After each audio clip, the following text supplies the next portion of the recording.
Nos encontramos en el corregimiento de La Rejoya, exactamente donde hace 20 años fueron masacradas 10 personas, 10 campesinos del municipio de Cajibío. Allí fallecieron Florencio Flores Mesa, Carlos Chantre, Rubén Darío Sánchez, Hugo Hidrobo, Absalón Troyano, José Luis Campo, Juan Carlos Velasco, José Obeider Mosquera, Wilmar Camayo, Luis Alberto Muñoz. Aquí se cometió un crimen de Estado. Las víctimas de la masacre de La Rejoya entregaron sus vidas por los derechos de los campesinos del Cauca. Su sangre abonará para siempre las luchas campesinas. Siempre en el corazón y en la memoria, siempre buscando la verdad y la justicia. Bueno, muy buenas tardes, un saludo muy especial. Hoy es un día pues muy triste. Seguimos conmemorando la vida de nuestros compañeros que fueron asesinados aquí cuando ellos se desplazaban en la chiva desde la ciudad de Popayán, desde el barrio Bolívar, en la chiva que salió a la 1 de la tarde, y pasaban por este lugar y un grupo de hombres armados pararon el carro, bajaron a la gente de la chiva y procedieron a asesinar 10 personas. Pues también quedó una persona sobreviviente, quedó muy mal herida, pero logró recuperarse. Desde ese momento pues hemos desarrollado un proceso de búsqueda de verdad, justicia y reparación para estos casos. Hemos luchado durante 20 años de la mano con los familiares para que este caso no quede en la impunidad. Doña Marlene, ¿quién y por qué asesinaron a estos 10 campesinos del municipio de Cajibío aquí en el Cauca? Bueno, esta masacre se enmarca en un grupo de hechos muy violentos que sucedieron en el municipio de Cajibío, en el Carmelo, en la Pedregosa, en el Cairo y pues aquí en La Rejoya. Decir pues que de las 10 víctimas, 9 son del municipio de Cajibío y una persona de esta comunidad. Bueno, los procesos de investigación dicen que el bloque Calima es el que fue responsable de esta masacre. ¿Cómo avanzan 20 años después esas investigaciones sobre esta masacre aquí en el departamento del Cauca? Bueno, durante 10 años el caso estuvo en la justicia colombiana sin ningún avance, con muchísima negligencia de parte de la Fiscalía, con muchísima dilación, ¿cierto? Incluso maltrato hacia los abogados y las abogadas que estaban insistiendo en el caso. Y bueno, después de 10 años con los familiares tomamos la decisión de que los casos fueran ante la Comisión Interamericana de Derechos Humanos, quienes el año pasado pues ya dieron la resolución de aceptación del caso. ¿Qué decirle al gobierno nacional, a la JEP, qué decirle al Estado frente a esta situación, a esta investigación? Es 20 años y las ayudas pues no llegan para la reparación de las víctimas. Sí, pues el gobierno tiene una alta responsabilidad en este caso, ¿cierto? Entonces insistir en que no debe haber impunidad, que debe haber la voluntad política para la reparación justa a las víctimas, que es increíble que tengamos que acudir a instancias internacionales para poder alcanzar la verdad, la justicia y reparación.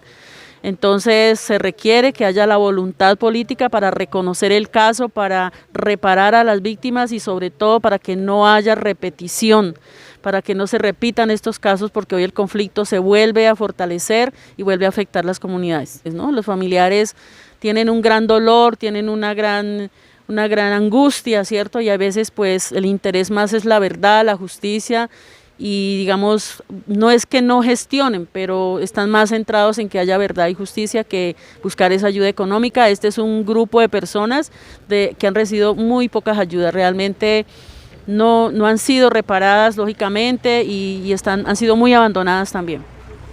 En su momento, Carlos Castaño, después de la masacre, salió a los medios de comunicación a informarle al país que eran falsos campesinos. ¿Qué decir ante esas declaraciones que en su momento hizo el comandante de los grupos de autodefensa en Colombia? Bueno, nosotros desde el primer momento hemos hecho pues esa reivindicación de la vida de los compañeros. Todos son campesinos de esta región, trabajadores, padres de familia, hijos, hermanos, que obviamente la reconstrucción de la memoria que hemos hecho en estos 20 años nos ha llevado a corroborar y a insistir y a ratificar que eran campesinos y que en ningún momento hacían actividades ilícitas, como lo quiso mencionar lo dio a entender Carlos Castaño. Entonces, pues obviamente esa versión ya se ha tumbado, esa versión ya está totalmente abolida por el proceso organizativo, por los familiares, pero sobre todo por la vida de nuestros compañeros.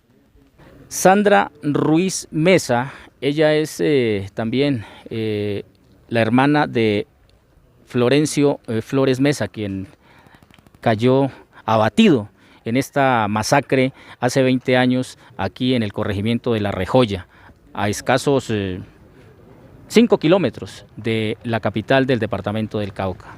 Mi hermano era el ayudante de la chiva, ¿sí? Era el ayudante de la chiva, era un campesino que tenía sueños, que respondía por nosotros porque mi papá lo mataron en Santa Marta, lo de las autodefensas también a cargo de Hernán Giraldo. Llegamos acá, él era desplazado, era sobreviviente también del desplazamiento y de la guerra. Llegamos acá y viene a ser masacrado aquí en este lugar.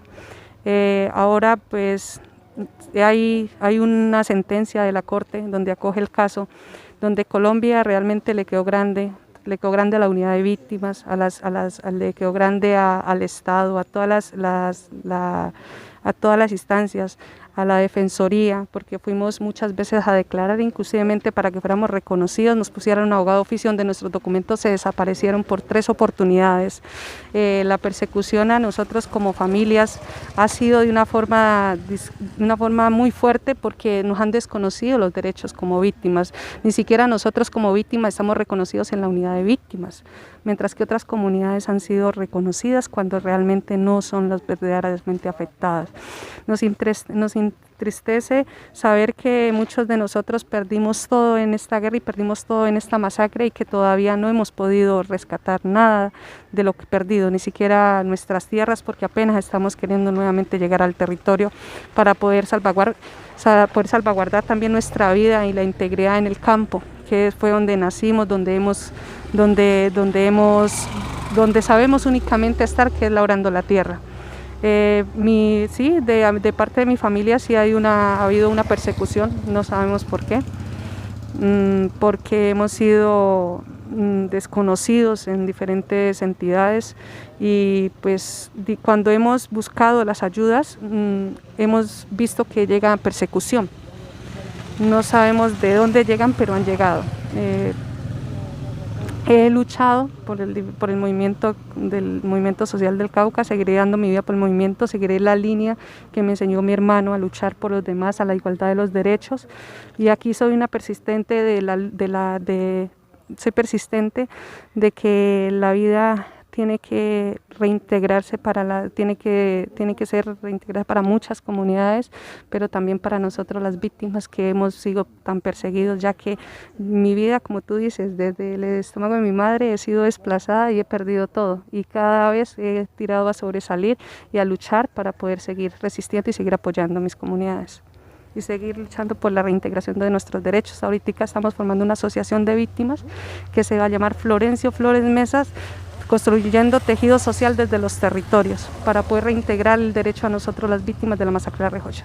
Nosotros no hemos recibido dinero, no hemos recibido nada, pero sí hacemos un llamado que nuestras víctimas realmente tengan un monumento y que se tenga en cuenta que ellos murieron y que murieron por movilizarse, por luchar por sus derechos estas comunidades, y que es justo y que es un derecho que tenemos y que exigimos que se haga y que se haga una investigación. ¿Por qué no se ha hecho? ¿Por qué no se ha tenido en cuenta? ¿Por qué realmente las víctimas no se han tenido en cuenta, las víctimas directas? Porque ellos son víctimas directas y nosotros como familiares somos víctimas directas porque hemos vivido la persecución, la extremización, que éramos grupos de al margen de la ley, que eso no era cierto y que eso se aclaró. Entonces sí hacemos un llamado a la reivindicación de nuestros derechos como víctimas y que el Estado mire realmente y que se revise qué es lo que está pasando. Le habla a los entes de control de que tienen que ser los veedores para que se pueda tener en cuenta que siquiera estas víctimas puedan tener un monumento y que realmente las personas que son directamente los afectados, las víctimas directas, puedan realmente recibir una reivindicación del Estado mismo, no un perdón, porque un perdón como nos lo ha dado las autodefensas es un perdón que realmente nosotros como víctimas nos duele porque realmente lo están dando y lo están dando sin contexto, o sea, están dando en el aire porque realmente el Estado no se apropió y nos sigue vulnerando los derechos. Pasan indios ruanudos y campesinos, bajan del nudo por el camino, pasa la Vega, pasa el Maguer, pasa la Sierra y San Miguel, pasa el Rosal, San Sebastián, Sucre, Bolívar y Santa Rosa, pasa el Patía y allá en la vía no está esperando el pueblo de Rosas, grita el Bellones, sopla el Valvillas, el Cerro Lerma con el Chorrillo, grita el San Pedro y el Guachicono por la injusticia y el abandono. Pasan, pasan, pasan.